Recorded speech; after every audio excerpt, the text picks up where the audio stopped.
ನಿಜ ಇಬ್ರು ತುಂಬಾ ಚೆನ್ನಾಗಿ ಆಡಿದ್ದೀರಾ.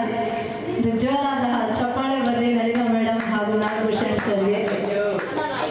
ಮುಂದಿನ ಹಾಡು ಹಾಡೋದಕ್ಕೆ ಬರ್ತಾ ಇದ್ದಾರೆ ಮುಂದಿನ ಗಾಯಕರು ಶಂಕರ್ ಸರ್ ಹಾಗೂ ಸುಮಾ ಅವರು. ಸುಮಾ ಮೇಡಮ್ ಹಾಗೂ ಶಂಕರ್ ಸರ್ ಅವರು ಚಿನ್ನದ ಮಲ್ಲಿಗೆ ಹೂವೆ ಅಂತ ಹಾಡಕ್ ಬಂದಿದ್ದಾರೆ. ಆಗ್ಲೇ ಮೈಸೂರು ಮಲ್ಲಿಗೆ ಆಯ್ತು, ಇವಾಗ ಚಿನ್ನದ ಮಲ್ಲಿಗೆ ಹೂವೆ ಅಂತ ಚಿನ್ನದ ರೇಟ್ ಜಾಸ್ತಿ ಆಗ್ಬಿಟ್ಟಿದೆ ಮೇಡಮ್.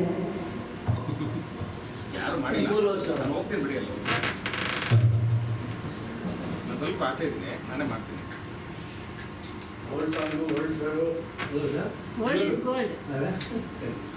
ಅದೇ ಕಮೆಂಟ್ ಮಾಡ್ತಾ ಇದ್ದೆ.